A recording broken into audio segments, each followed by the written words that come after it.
uma distribuição Sinapse Etcheomo.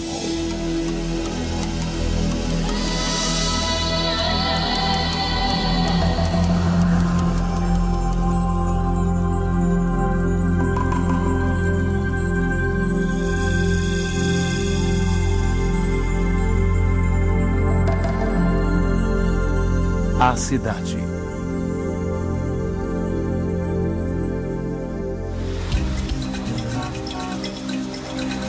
No mundo todo, as cidades grandes são caldeirões de intensa atividade.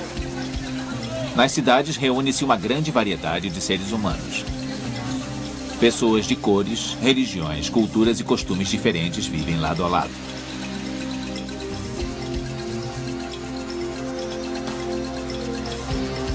É nas cidades que as decisões políticas e econômicas mais importantes são tomadas. Elas são o ponto de origem das modas e das tendências.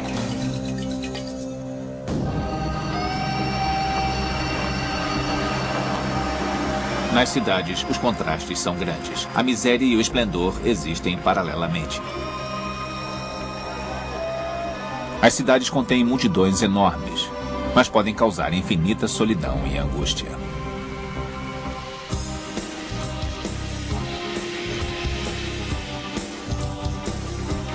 Em todo o mundo, as cidades estão crescendo, não apenas em número de habitantes, mas também em tamanho e densidade. Os habitantes urbanos têm cada vez menos espaço individual, e o ar que respiram começa a ficar escasso. Apesar disso, hordas de pessoas migram para as cidades em busca de esperanças e de oportunidades ilimitadas.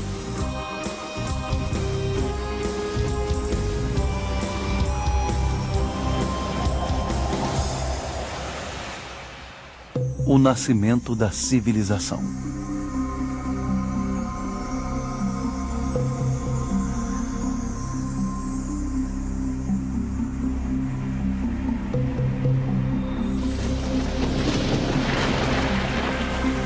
A sobrevivência do homem sempre dependeu da generosidade da natureza. Não foi por acaso que as primeiras cidades do mundo surgiram nas terras férteis do sudoeste da Ásia.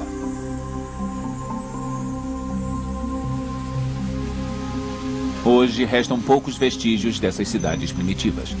Apenas cerca de 12 sítios arqueológicos foram parcialmente escavados. Çatalhöyük, na Turquia, foi construída há cerca de 8.000 anos. Os habitantes dessas primeiras cidades estocavam alimentos. Isso permitiu que alguns indivíduos se dedicassem a outras ocupações em vez de trabalhar a terra.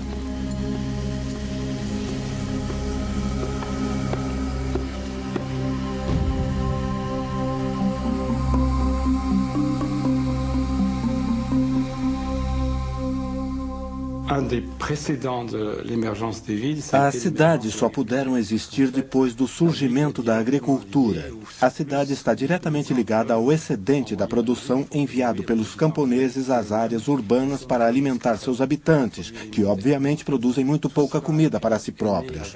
Tudo isso começou com o que chamamos de Revolução do Neolítico, que teve início há cerca de 10.000 anos, quando o homem, digamos, inventou a agricultura.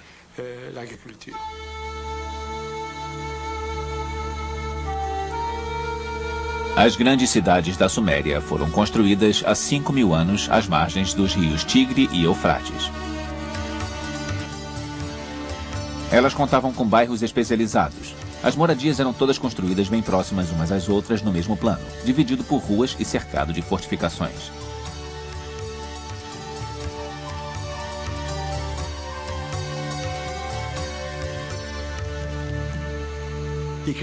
Havia dois critérios principais para se decidir onde construir uma cidade.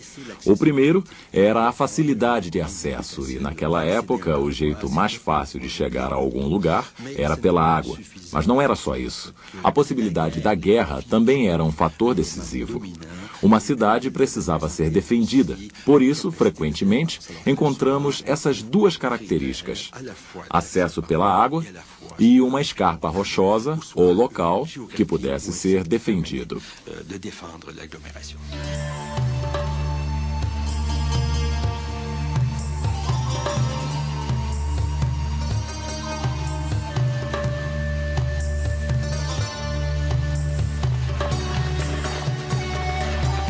Com seus mercados, templos, prédios administrativos e oficinas, a cidade de Ur tinha uma população de quase 25 mil habitantes.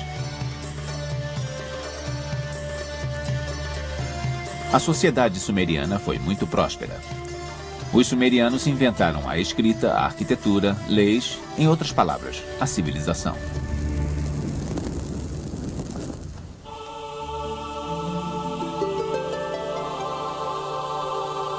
Desde o princípio, as cidades atraem as pessoas e estimulam ideias.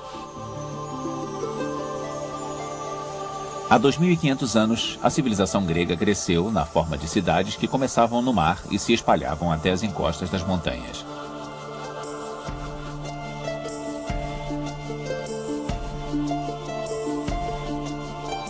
Palas Atena, a deusa grega da sabedoria, deu seu nome à cidade de Atenas. A influência intelectual de sua cidade se estendeu até as fronteiras do mundo conhecido. Os atenienses consideravam a liberdade muito importante. Eles discutiam questões públicas na ágora, ou praça do mercado. Foi assim que nasceu a democracia.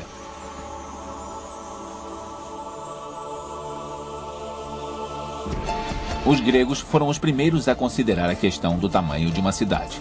Eles acreditavam que uma cidade deveria depender de seus próprios recursos e dos produtos das localidades rurais próximas. Mas a terra árida da Grécia não era muito abundante. E esse não era o único obstáculo ao crescimento das cidades. Quando uma cidade alcançava um determinado tamanho, com uma população entre 20 e 30 mil habitantes, costumava-se começar uma nova cidade, uma nova colônia. Eles achavam que acima de um determinado número de habitantes, seu sistema de democracia mais ou menos direta não funcionaria. Eles não conseguiriam reunir todo mundo e ouvir suas opiniões. Por isso, as cidades gregas nunca foram muito grandes, ao contrário das romanas.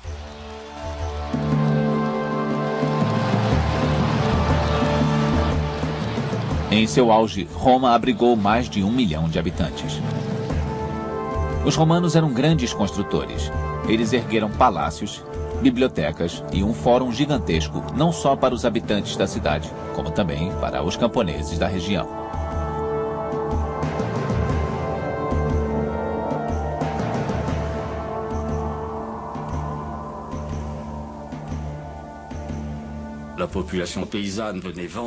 Os camponeses vinham vender seus produtos e comprar roupas e ferramentas.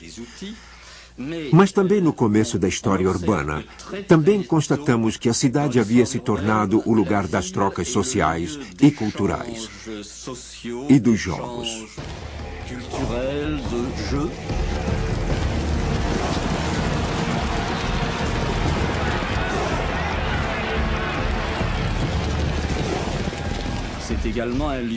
É também o local onde as pessoas se reúnem para cerimônias religiosas, celebrações, festivais. E isso continuou até o século XX com o futebol. Em Roma, as moradias escasseavam. A cidade não podia ser aumentada porque estava cercada por um parque imperial. E as novas construções constantes ocupavam os terrenos disponíveis. A Roma antiga tinha um sério problema de superpopulação, além de ter de lidar com a poluição. A higiene em Roma não era como hoje em dia, apesar de os cidadãos terem acesso à água, pois havia fontes e banhos públicos.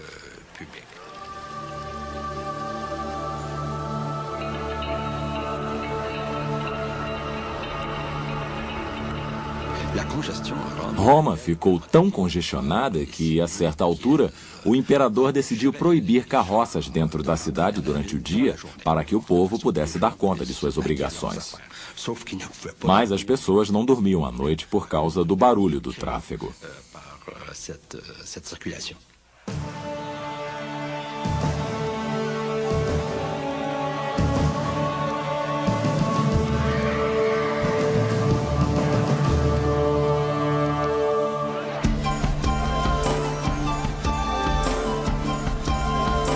Existiam cerca de 200 feriados religiosos ou civis no calendário romano. Dizia-se que um romano preferiria morrer a viver sem espetáculos.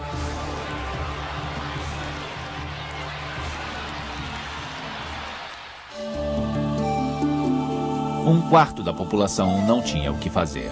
Essas pessoas recebiam pão do governo diariamente. Por volta do ano 45 a.C., abriu-se uma lista para a distribuição de comida que chegou a ter 320 mil nomes. Era um tipo de seguro-desemprego que garantia aos cidadãos romanos uma ração determinada. Na verdade, isto é a evidência de que a cidade era quase um parasita. Lembre-se de que o Império Romano se estendia por quase metade da Europa, quase todo o norte africano e parte do Oriente Médio. Então, eles confiscavam reservas alimentares e as enviavam a Roma. Na prática, isso significava que a Itália não produzia mais grão de espécie alguma. Quase tudo era importado. Então, os camponeses italianos começaram a se dedicar às vinhas e às oliveiras. De fato, encontramos evidências do uso do azeite italiano por toda a Europa.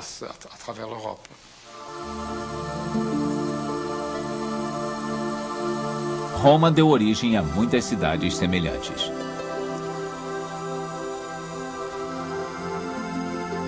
Pode-se dizer que Roma divulgou o gosto pelas cidades através de toda a Europa Ocidental.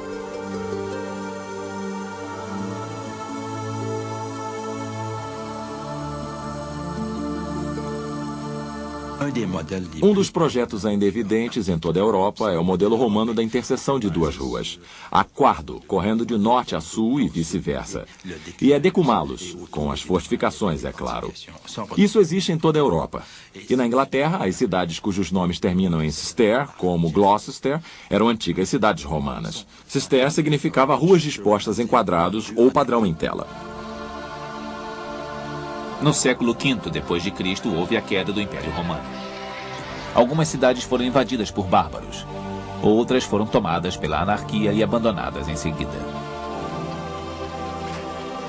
Subitamente, Roma tinha apenas 16 mil habitantes. Mais de 1000 anos se passaram até surgir outra grande cidade.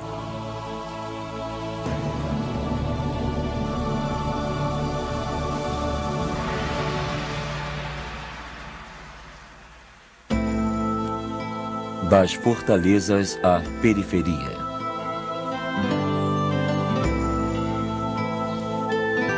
Na Idade Média, as antigas cidades romanas que sobreviveram e as novas cidades que foram construídas seguiam um modelo característico: a cidade medieval.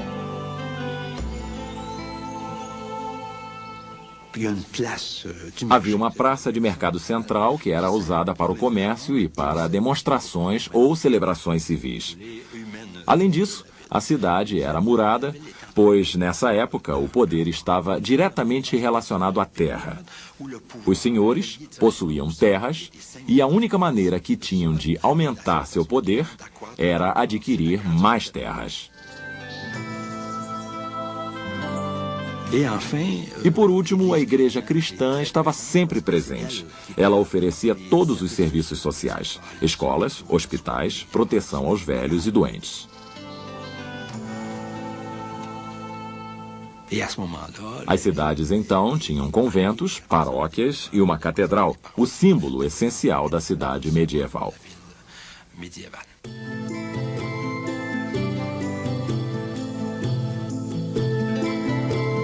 No século XII, o aumento da atividade econômica levou a uma nova onda de crescimento das cidades.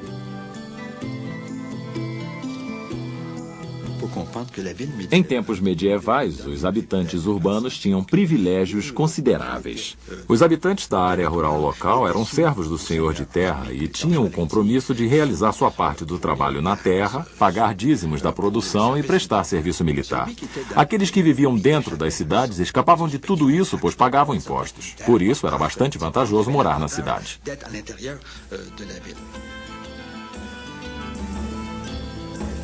Mas não havia bastante espaço para os recém-chegados dentro da cidade. Então eles se estabeleciam do outro lado das muralhas. Esta foi a origem dos burgos, onde os comerciantes se instalaram. Mesmo assim, as cidades medievais continuaram bem pequenas, raramente com mais de 50 mil habitantes. Mas mesmo pequenas foram responsáveis por inovações. Elas organizavam a coleta de impostos, o controle alfandegário e as finanças públicas.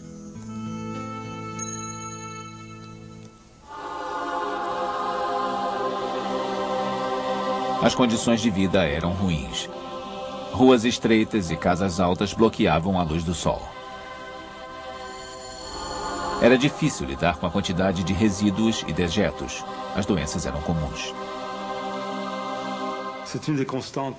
Essa é uma das constantes da história urbana que não se alterou até o século XX. A taxa de mortalidade era maior nas cidades do que no campo, especialmente a da mortalidade infantil, das crianças que morrem antes de 1 ano de idade. A proporção era quase de 2 para 1. Se crianças e jovens não migrassem do campo para a cidade, a população urbana teria diminuído.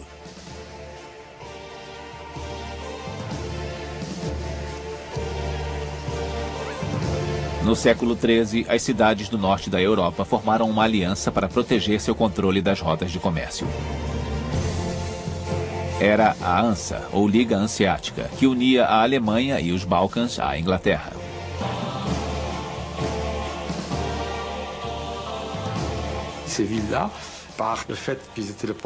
Por servirem de porto para grandes frotas, essas cidades receberam grandes quantidades de dinheiro, o que lhes deu um padrão de vida mais alto e permitiu a construção de casas mais bonitas, monumentos mais esplêndidos e assim por diante.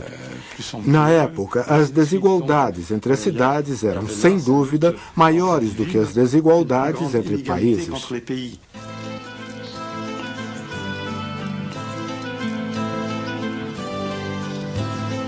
Ao final da Idade Média, o poder político foi centralizado. Os monarcas estabeleceram suas cidades capitais e, com o tempo, demonstraram sua autoridade com a realização de projetos arquitetônicos impressionantes.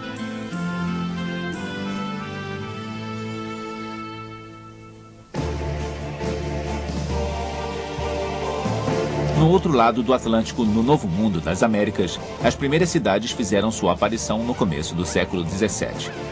Assim como Nova York, chamada então de Nova Amsterdã.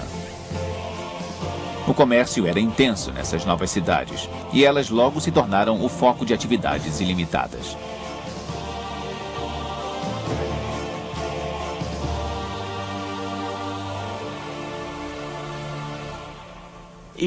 Ainda no século XVIII, as cidades norte-americanas estavam crescendo tão rapidamente que a densidade populacional e o crescente número de veículos causavam engarrafamentos em várias ruas da cidade. Não havia regras para melhorar o fluxo do tráfego. Então, desde o começo, as carroças, carros puxados por animais e pedestres já entupiam as vias urbanas.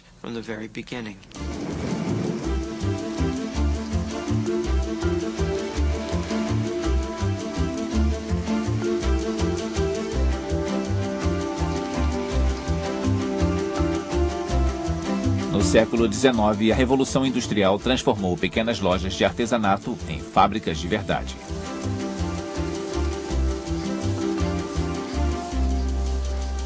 Apesar de terem suas origens na atividade comercial, as primeiras cidades norte-americanas também começaram a desenvolver bases industriais. A Filadélfia se tornou a mais importante cidade industrial do país. Sapatos, roupas e outros bens de consumo. Chicago, apesar de ser um centro comercial, tornou-se um centro de produção alimentar em meados do século XIX. Na Europa, como nos Estados Unidos, o trem foi um fator decisivo para o crescimento das cidades. A partir de então, as fábricas passaram a ser construídas perto das ferrovias. As moradias dos trabalhadores ficavam aglomeradas em volta da fábrica porque ainda não havia meios de transporte públicos.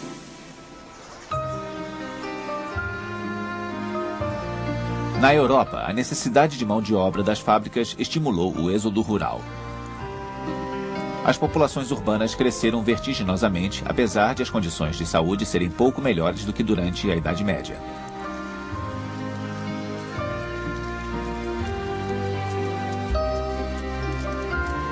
Em 1810, Londres se tornou a segunda cidade na história a ter 1 milhão de habitantes.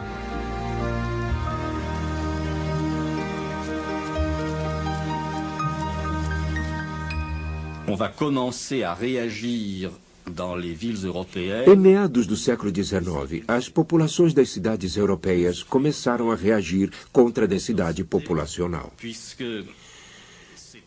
Em 1830 ou 1840, elas começaram a ser atingidas por epidemias, como a da cólera e do tifo. As autoridades resolveram agir. Onde não parecia haver risco militar, as fortificações foram demolidas.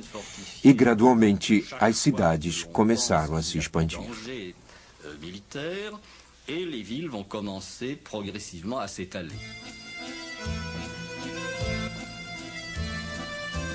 Pouco a pouco, as cidades se deslocaram para se adaptarem às exigências da era industrial. Em 1853, o barão Haussmann, prefeito de Paris, iniciou a tarefa de transformar a cidade completamente.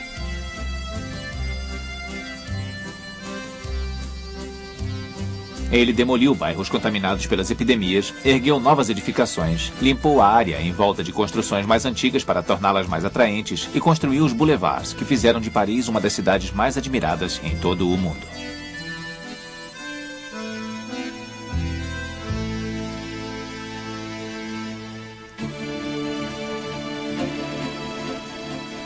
Os Estados Unidos estavam abarrotados de recursos naturais esperando para ser explorados.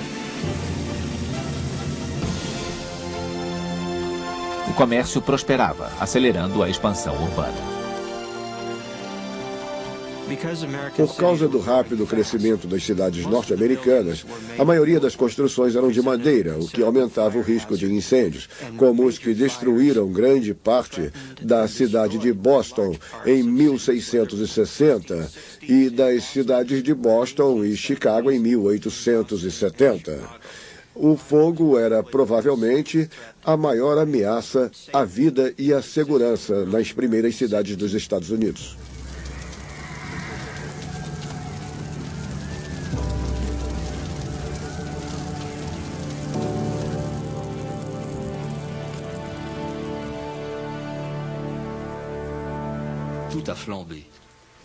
Tudo ardeu em chamas. Quando as estruturas foram refeitas, as autoridades locais disseram: nada de construções de madeira, tudo deve ser de tijolo ou pedra. E na mesma época, um homem disse: vou construir um arranha-céu. Os arranha-céus foram construídos em Chicago, porque era uma oportunidade de fazer algo novo.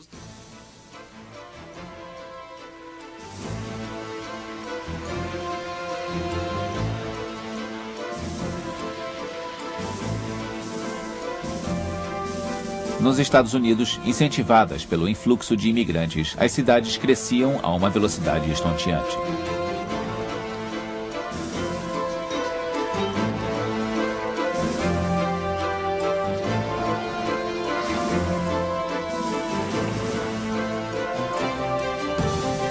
No começo do século XX, as cidades modernas já haviam adotado a forma que têm atualmente.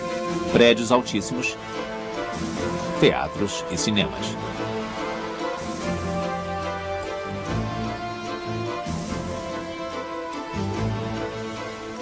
Com o desenvolvimento dos transportes públicos, mais e mais pessoas puderam ir morar na periferia da cidade. Era o começo dos subúrbios.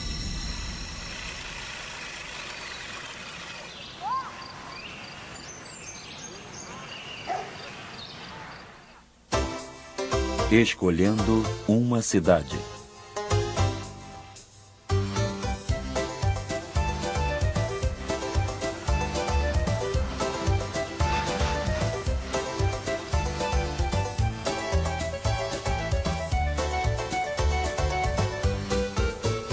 Nos Estados Unidos, o fluxo para os subúrbios continuou ininterrupto durante todo o século. Nos subúrbios, onde a terra e os impostos eram mais baratos, a classe média pôde atingir o sonho americano. Uma casa própria com um jardim onde as crianças podiam brincar em segurança.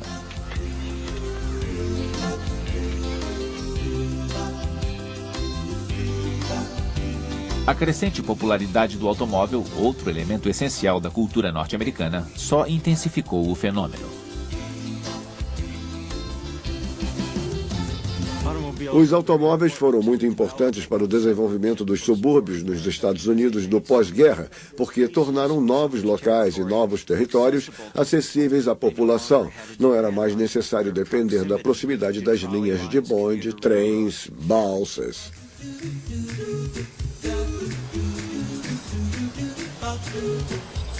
Pequenas áreas suburbanas separadas por zonas rurais costumavam se amontoar junto às linhas de transporte público.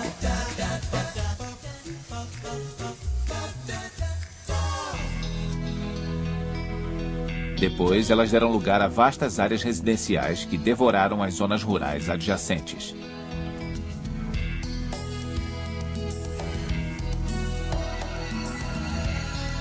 A proliferação de bairros residenciais separados dos locais de trabalho e dos centros comerciais causou enormes desperdícios de tempo e energia. O padrão mais comum do desenvolvimento suburbano era começar com áreas residenciais, comunidades onde as pessoas pudessem morar e fossem trabalhar em outro lugar. Mas as pessoas estavam nos subúrbios e, em pouco tempo, o comércio foi atrás delas. Lojas, bancos, locais de diversão e, claro que só até certo ponto, indústrias. Os empregos passaram a se localizar nos subúrbios também.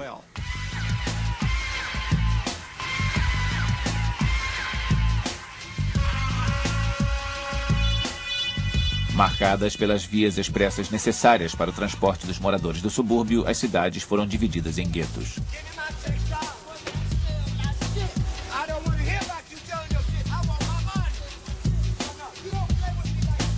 Os pobres foram para o centro da cidade. As moradias deterioraram e o valor dos imóveis caiu. Como resultado, as cidades responsáveis pela manutenção de vastas infraestruturas viram sua receita diminuir.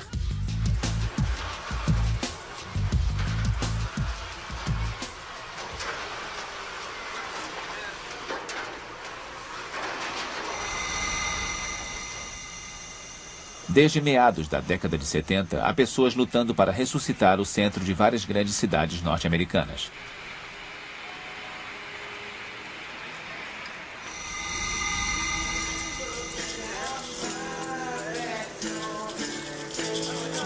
A revitalização dos centros urbanos dos Estados Unidos foi apenas parcialmente bem-sucedida. Certos distritos como Boston, Faneuil Hall, a área de Quincy Market e do porto interior de Baltimore conseguiram trazer as pessoas de volta aos restaurantes, locais de entretenimento e atrações do centro da cidade. Mas apenas alguns distritos em algumas cidades do país conseguiram atrair moradores para o centro urbano, pois os motivos para viver longe continuam muito fortes.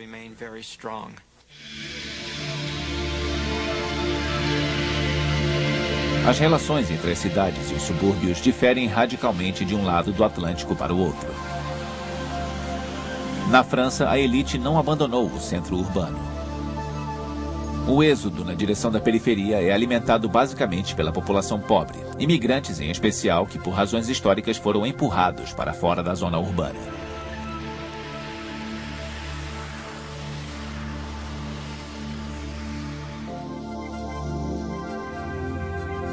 Inspirados por Le Corbusier, uma das maiores figuras da arquitetura do século XX, os planejadores urbanos franceses dos anos 50 e 60 queriam dar melhores condições de vida aos trabalhadores do futuro.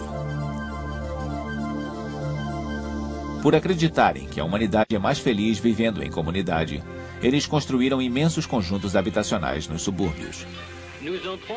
Entramos nesse imenso complexo residencial através da seção mais recentemente ocupada.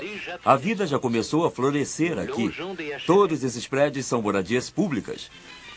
Veja, que folhagem maravilhosa.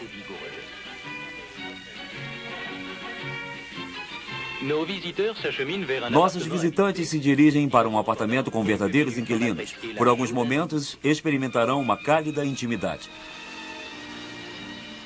A partir da década de 70, o padrão de vida subiu. E os inquilinos franceses, em geral, que haviam encontrado apartamentos nesses conjuntos habitacionais, começaram a ser seduzidos pelo sonho americano de uma casa para cada família.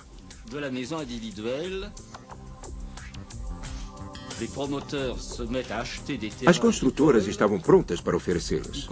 Começaram a comprar terras de fazendas e a construir subdivisões seguindo o padrão inglês ou americano.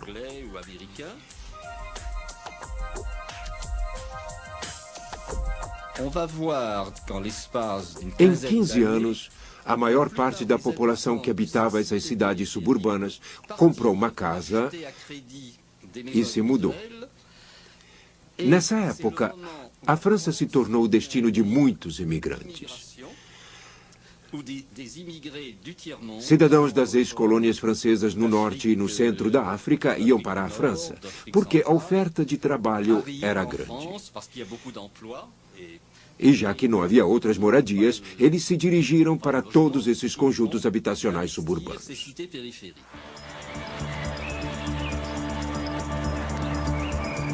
Durante a década de 80, os imigrantes foram as primeiras vítimas da crise econômica e do desemprego. A miséria e a violência foram morar nos subúrbios da França. As habitações públicas, que deveriam simbolizar o futuro da humanidade, transformaram-se no odioso gueto daqueles que a sociedade era incapaz de acolher. Alguns planejadores urbanos queriam simplesmente recomeçar do zero.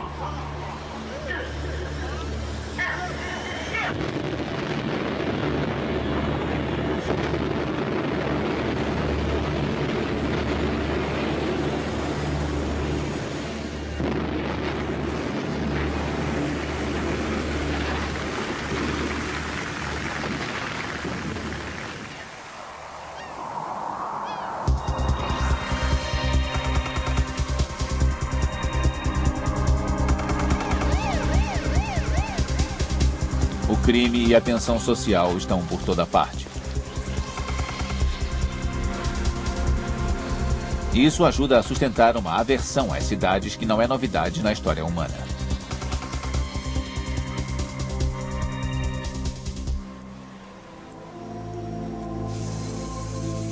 Atualmente, os habitantes urbanos ricos se refugiam em comunidades cercadas por grades, verdadeiras trincheiras dentro da cidade.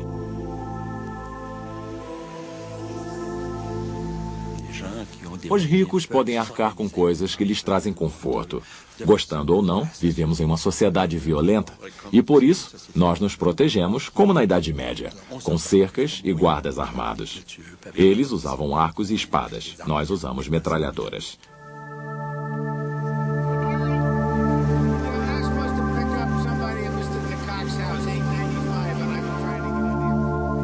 Quatro milhões de norte-americanos vivem dessa forma, protegidos por guardas e câmeras de vídeo.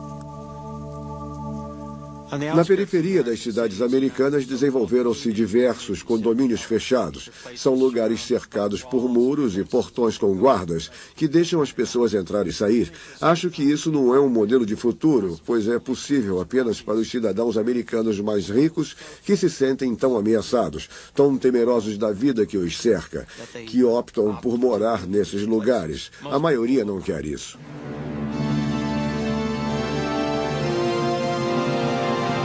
A cidade tradicional, onde os conceitos de civilidade, urbanidade e democracia tiveram origem, deu lugar à metrópole. Um sinônimo de insegurança, insensibilidade e anonimato.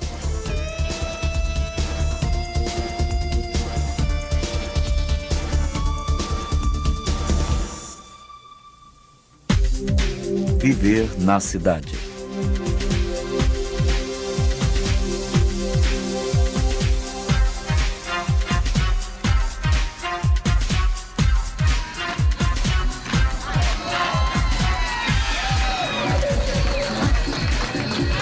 As cidades grandes são vibrantes, ricas, cosmopolitas e terrivelmente atraentes.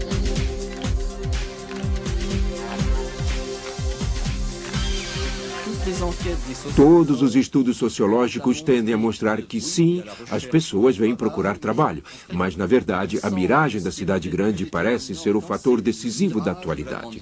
A cidade grande é onde você se diverte, onde estão os cinemas e os teatros, é onde as coisas acontecem.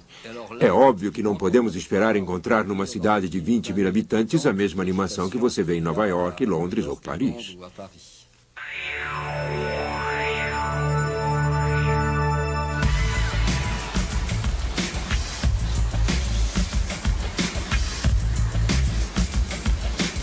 Nova York é uma das cidades mais cosmopolitas do mundo.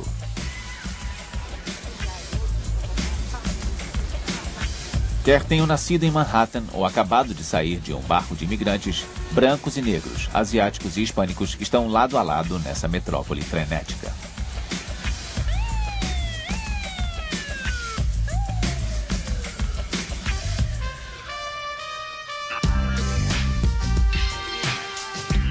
Nova York é conhecida por seus famosos arranha-céus, que abrigam escritórios de onde saem decisões que repercutem no mundo inteiro.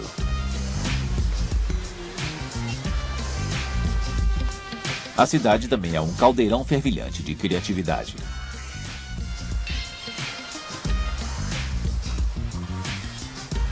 Seu prestígio é tal que, para artistas de todo o mundo, apresentar-se em um palco nova-iorquino significa a consagração máxima.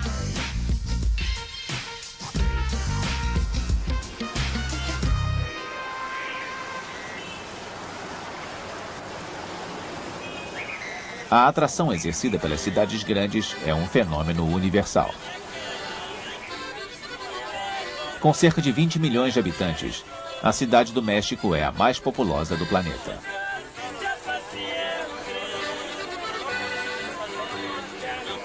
A Cidade do México tem um rico passado cultural, mas está cheia de contrastes.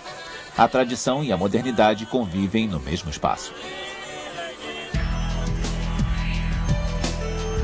Mas a Cidade do México é também uma das mais poluídas do planeta. Por estar localizada em grandes altitudes, as descargas tóxicas de seus carros e fábricas ficam presas na cadeia de montanhas que a rodeia.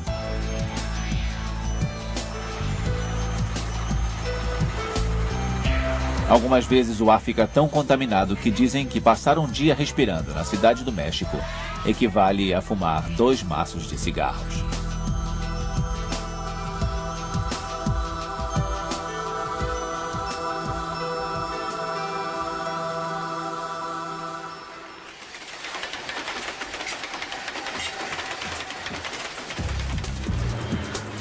Assim como a Cidade do México, as cidades dos países em desenvolvimento estão literalmente explodindo. Por volta de 1930, havia mais de 150 milhões de pessoas morando nos países em desenvolvimento. Atualmente, esse número é mais do que 10 vezes maior.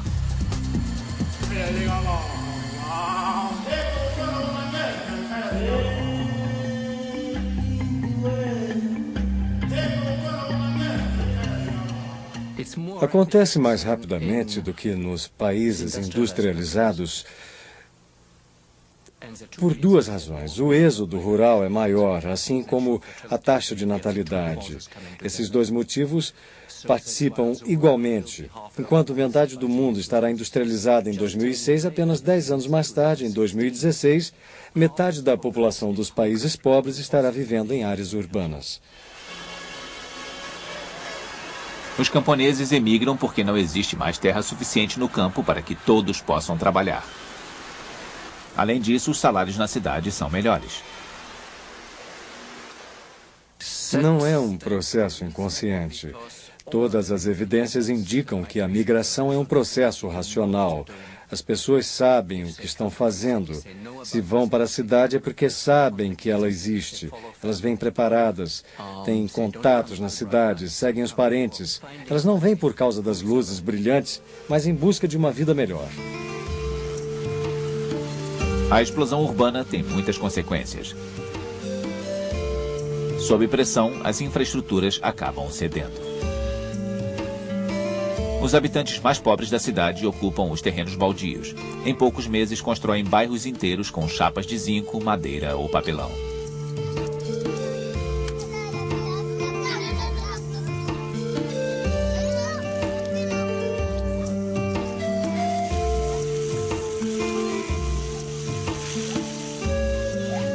Aqueles que habitam essas favelas se esforçam ao máximo para sobreviver em condições tão precárias.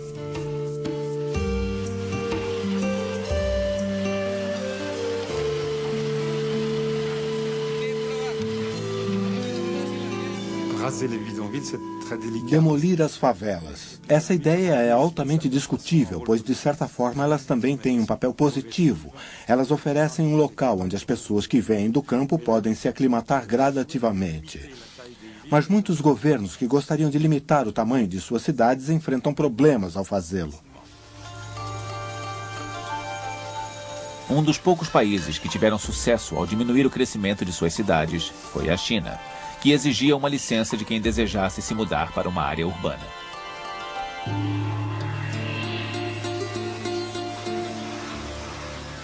Em alguns casos, entretanto, o crescimento diminui por si só. Na década de 60 e 70, todos estavam preocupadíssimos com as condições de vida extremamente precárias em Calcutá. E nos anos 60 e 70, todo mundo dizia: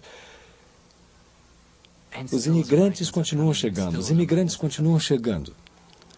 Com a publicação dos resultados do censo de 1980, vimos que a taxa de crescimento de Calcutá era mais baixa do que as taxas de crescimento natural da população. Isto é, as pessoas reagem quando a situação é muito ruim.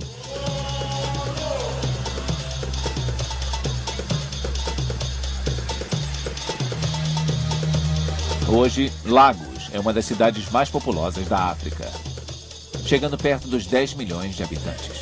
35 pessoas chegam a Lagos a cada hora.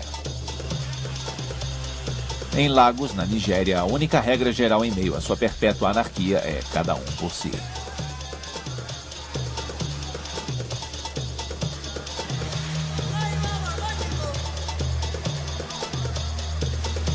Quase todos os serviços foram privatizados, incluindo educação, saúde e transporte.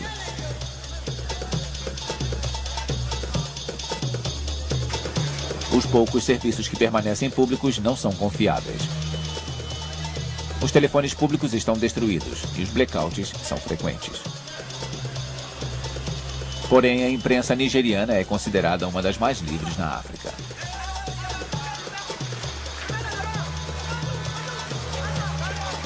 Apesar da repressão, greves e passeatas estudantis são muito comuns. Mesmo assim, Lagos continua sendo um lugar onde as pessoas negociam, um eldorado para aqueles que sonham com a riqueza.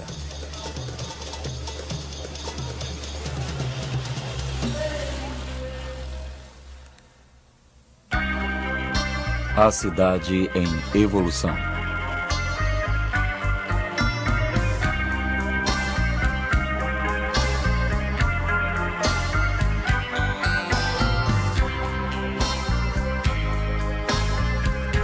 Em 1960, a maioria das grandes cidades estava localizada na América do Norte e na Europa.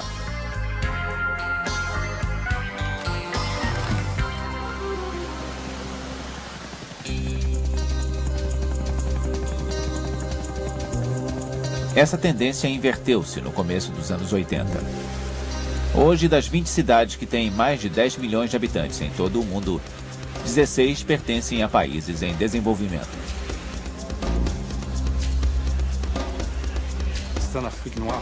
Esse processo será mais rápido nos países da África, pois eles estão ficando para trás. Além disso, a taxa de crescimento total da população é maior na África do que em outras regiões, especificamente na Ásia e na América Latina.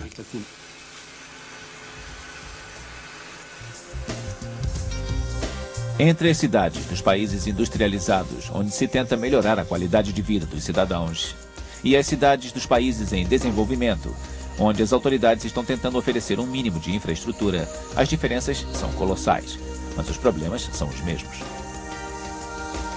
As cidades causam crises ambientais. Elas precisam crescer e, por isso, ocupam terras férteis e ameaçam metade das áreas litorâneas do mundo.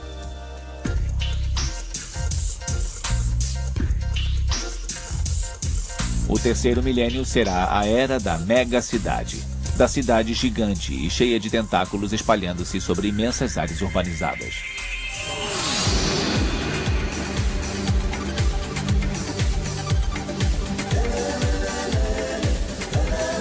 A Grande São Paulo cobre uma incrível área de 8.000 quilômetros quadrados.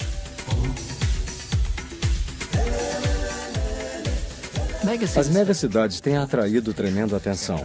Elas são dramáticas, são impressionantes. Não acho que isso seja de grande importância. Na minha opinião, é só uma questão de abastecimento. E hoje em dia, com os transportes e as comunicações, os gastos podem ser consideráveis. Mas parece ser possível administrar cidades de qualquer porte, e para a maioria dos habitantes desses locais, isso parece não importar muito. Alguns mudam de uma cidade para outra, muitos passam grande parte do seu tempo em apenas uma parte dessas megacidades.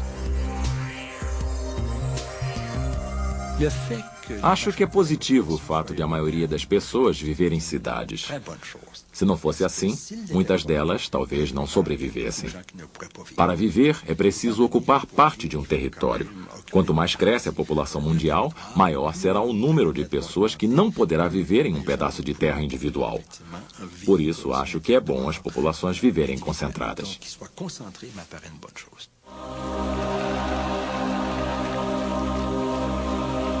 A atração das cidades depende de uma lei bem simples. Quantidade atrai quantidade.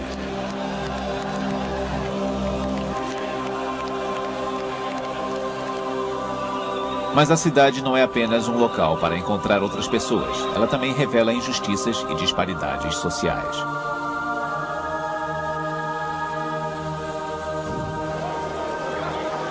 É nas cidades que nascem as revoluções. É nas cidades que ocorrem os movimentos mais sangrentos.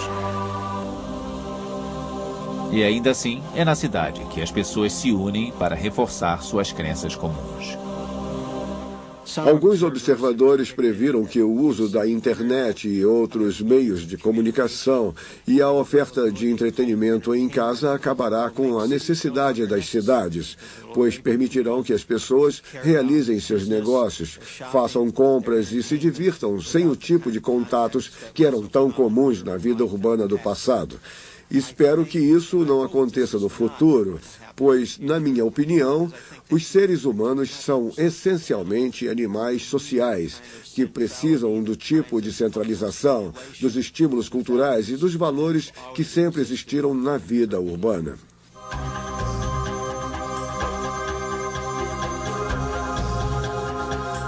Paris, Nova York, Veneza, Londres.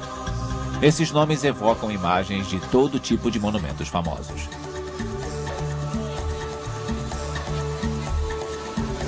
Mas uma cidade não é só suas avenidas e arranha-céus. Ela também é as pessoas que nela vivem. O que seria de uma cidade sem seus odores, seus sons e, acima de tudo, sem a interação de seus habitantes? As relações sociais nas áreas urbanas são diferentes porque as pessoas podem escolher como se dão os relacionamentos, com que pessoas se relacionar. As áreas urbanas são diferentes porque todos os tipos de gente que em outros lugares seriam minorias podem constituir verdadeiras multidões nas cidades. E é por isso que as cidades são centros de inovação, uma área em que isso se torna dramaticamente claro. É a política, novas ideias, pessoas apoiando novas ideias, pessoas promovendo novos ideais e mudanças políticas. Isso é um fenômeno urbano. Na Idade Média, as pessoas construíam catedrais que pouco a pouco aproximavam-se do céu. Atualmente, nas nossas modernas metrópoles, construímos torres que desafiam as leis da física.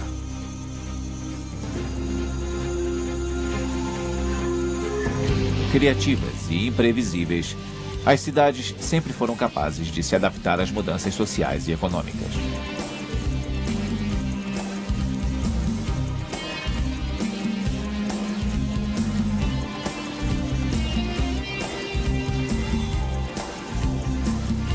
Entre as cruéis metrópoles e a cidade ideal, o espaço urbano do século XXI continuará a se reinventar.